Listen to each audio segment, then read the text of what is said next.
From rags to riches, RAGS is an acronym. I'm going to explain it today. I could have gone from RAGS, but instead I'm going to go A first because that will help you to understand the entire concept. I want to help you to get financial freedom, abundance in every category of life. And in order for that to happen, we need to understand RAGS. What is it? A. It is addiction. The only thing preventing you from getting everything in life that you desire is your addiction to something that is less worthwhile than the thing that you desire for your future.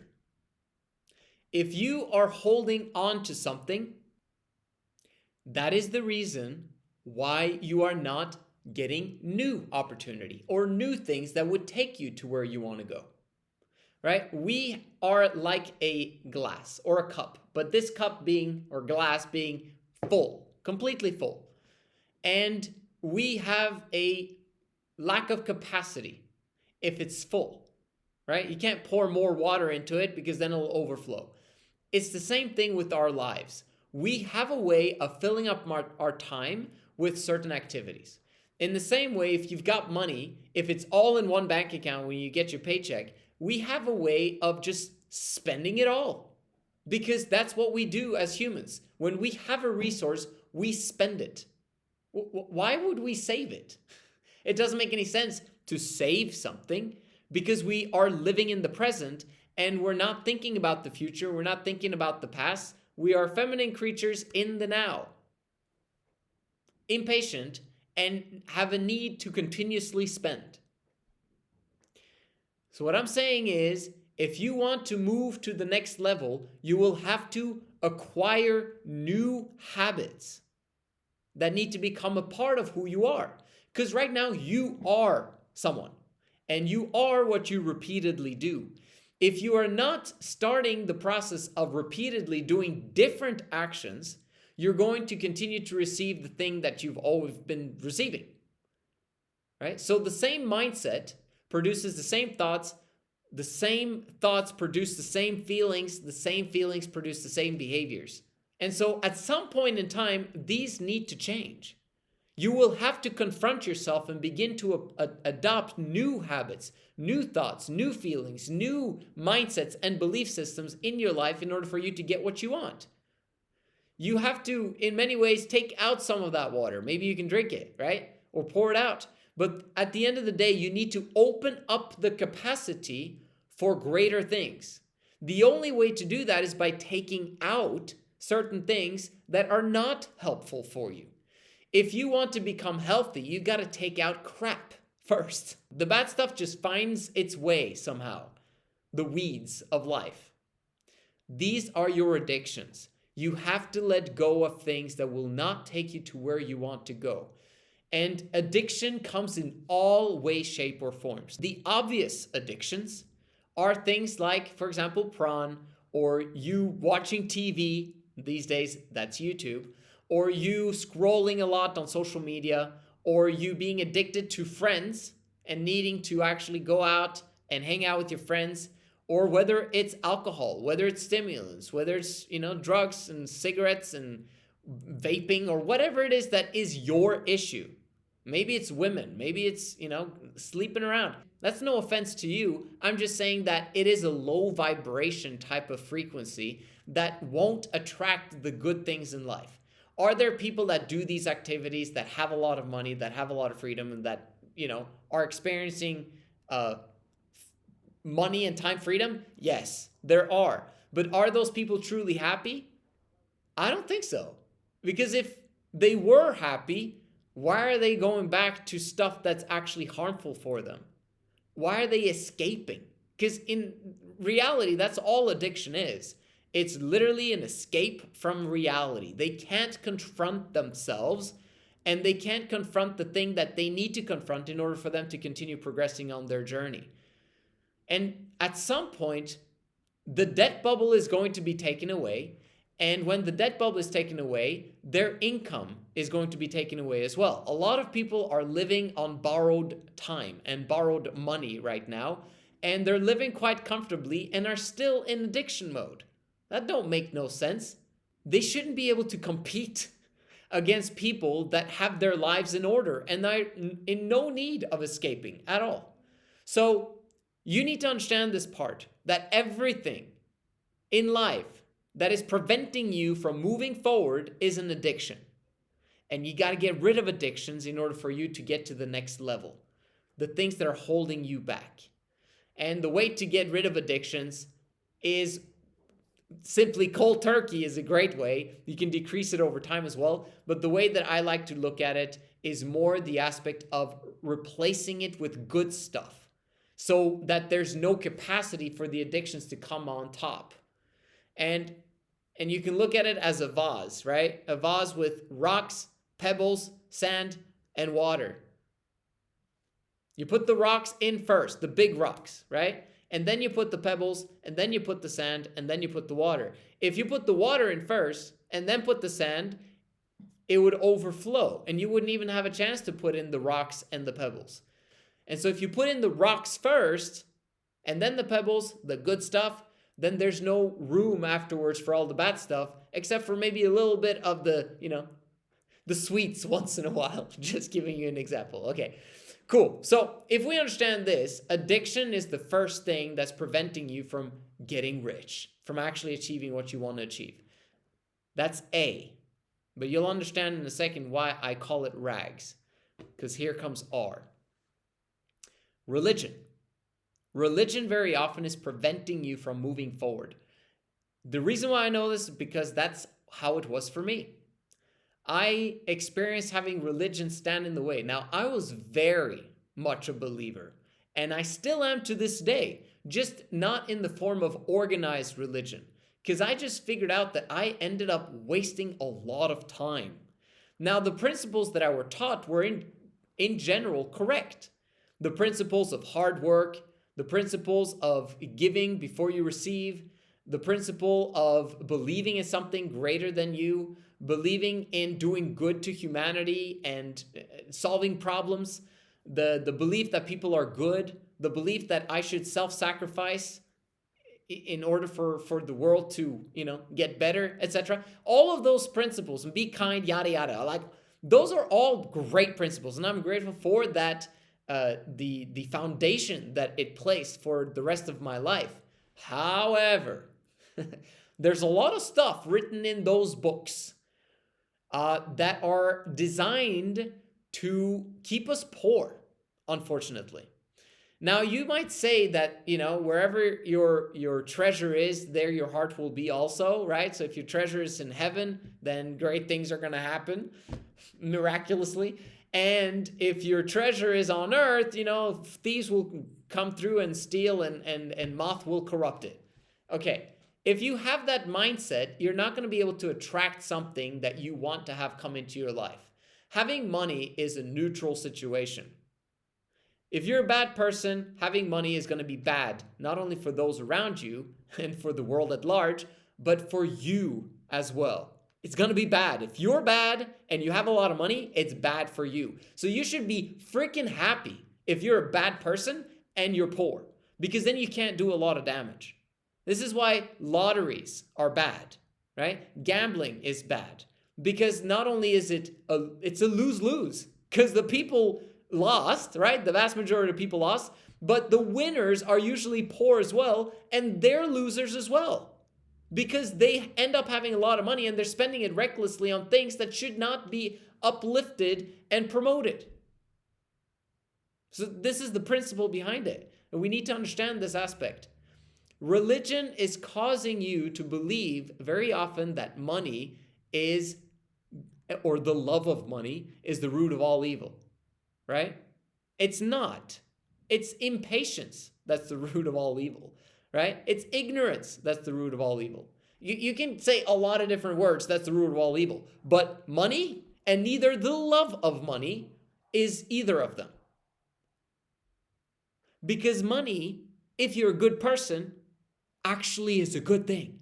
You can do fantastic things with money if you're a good person. So if you love money because of the good you can do with it, then you are not evil. And neither is it the root of all evil for you to love money. As long as you don't love it above other people, and you don't love it above the universe and God, etc., right? You shouldn't love it above that, but it should be an obsession for you to receive it in order for you to bless humanity, in order for you to bless your family, etc. So if you understand this, then religion is no longer an issue. Your belief system that there is a God, that there is a universe, and that you're protected and blessed, and that you should pray, and that you should do all those things, then suddenly that can be a boost in the right direction, a positive thing. But if religion is standing in the way of you getting money, then it's a problem. If you are spending a lot of time trying to build up your religion instead of doing good in society and blessing the lives of others through work, whether it's service that is paid or non-paid, then the religion is a problem. If you are continuously only preaching about your religion and not actually serving the people in their immediate needs, we have a problem. If you are continuously thinking about heaven, heaven, heaven, and that the earth is a problematic place and I can't wait to go to heaven and meet my maker, bro, your maker is right here. You see him in everyone's face every single day, and you don't care about them. And that means that you don't care about him. You have to realize that your neighbor is that, right? Is him. If you understand this concept, you'd be fired up about the 80-hour work week. You'd be fired up about serving other people. You'd be fired up about being kind to others for the reason of that's true religion. So I'm just explaining to you how religion can keep you away from riches if you're just spending so much attention, time, and money on things that actually doesn't promote his work. Like, that's insane. He wouldn't want you to spend it on things that are not worthwhile. And if you're giving it away to your religion, your organized religion of some sort that doesn't serve the people, and that ends up just keeping it and investing it in the stock market, for example. Like, what is going on here? We should be investing it into our people. We should be investing it into creating solutions for everyone's problems. If you participate, I was part of religion for many, many, many years. I saw it all, okay? And what I experienced was that there were people that were poor amongst them. How is that possible? When you're donating 10% of your salary, okay? Everyone is, actually. How is it possible that there are still poor people among them? That does not make any sense. And if they're not teaching you pay yourself first, they can't be the true religion. And what I mean by pay yourself first, paying yourself first to actually grow in income. Paying yourself first so that you actually have reserves. Paying yourself first so that you can take care of yourself properly. If they don't teach you money skills, they're not a correct religion. Sorry. If they're not teaching you people skills, they're not a correct religion. And people skills is like the opposite of people skills is condemning and criticizing and being a perfectionist and not being tolerant of other people and where they're at. A religion that doesn't help you to see where someone else is at and being okay with them and praying for them and loving on them despite them not understanding the truth. You cannot be the true religion. Any religion that fosters hate and intolerance or looking down on other people and being superior than them cannot be the true religion. This video is not about religion. I'm trying to help you to get to riches, okay? But I need you to understand the principles behind the things that I tell you, because a lot of people are prevented from achieving their goals, which are the universe's goals for you, right? Your goals are his goals if you're aligned. But if you're not aligned, you might be just doing this religion thing and it has nothing to do with what you're supposed to be doing. Serve other people. That is the key. If you do that, you're right on track. Okay, cool. The next one, Okay, so we did A-R, but it's R-A. Okay, you understand now? Because religion is an addiction. Believe it or not. You're addicted to it. If it's preventing you from getting everything in life that you desire, and whatever you desire is the foundational part of, I'm doing this for the eternities. I'm doing this because it's the right thing to do. I'm doing this because I'm a truth seeker above all. That's why I'm getting rich. That's why I'm going to serve other people. That's why I do what I do. Great. If you have that, then religion, organized religion in a form that is not based on what I just said, is a nuisance. It's a waste of time, and you should reallocate your resources. Just saying. That's religion, addiction. And the next one, the G, is also an addiction. And that is, in the early stages of your career journey and career path, is the girlfriend. Oh Lord, is that going to prevent you from getting where you want to go? The biggest problem with the girlfriend is the idealism that happens in society, especially amongst religious youth. Okay, I'm speaking mostly on that stuff because this is how I grew up. Okay, I was taught both from family and from church that family and getting married is the ultimate thing, and it is fantastic, and you should do it as fast as possible.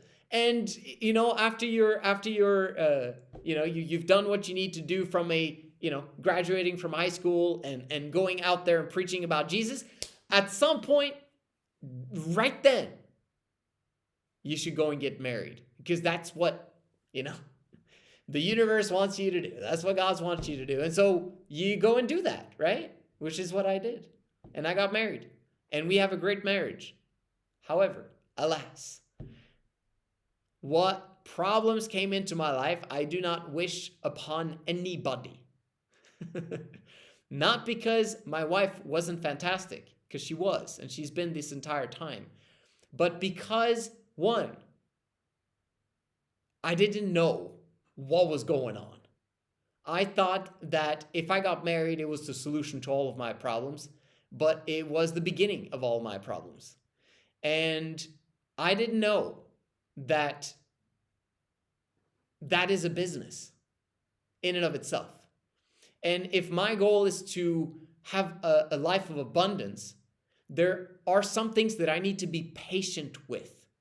I needed to take a chill pill and just move along and observe and be wise in your dealings. You don't need to rush into marriage. You don't need to rush anything except for setting up your financial situation and understanding how money skills work.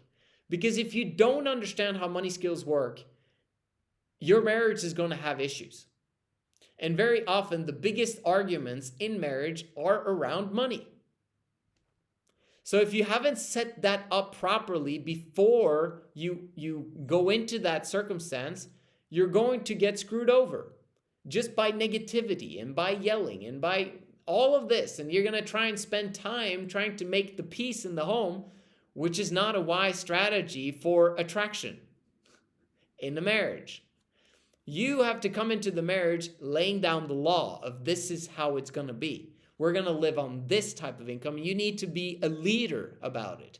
I didn't know this stuff, so I'm teaching you. I'm explaining this from a girlfriend perspective, and that you need to leave that behind, not necessarily leave the girlfriend. If you've had a girlfriend for many, many, many years, okay, then keep her around. But just recognize the principles that I'm explaining. If you don't have a girlfriend, don't get one before you fix your financial situation. If you have a girlfriend, don't dump her, but understand the principles that I'm explaining in this bit here. Set up your financial foundation. If she wants to spend time with you, the vast majority of the time, say no. If she wants your attention, the vast majority of the time, say no, or don't say anything at all. Ignore her. How can you say these things, Joseph? Like, this doesn't make any sense. Like, you can't do that with women, because they'll start complaining and they'll start crying and they'll start fantastic. Am I saying this because I'm misogynistic or anything like that? No, I'm just saying that if you want to keep a woman, This is how you bring the emotional roller coaster happening for there to be attraction and for you to achieve your goals. Most importantly, okay? And one of your goals is attraction.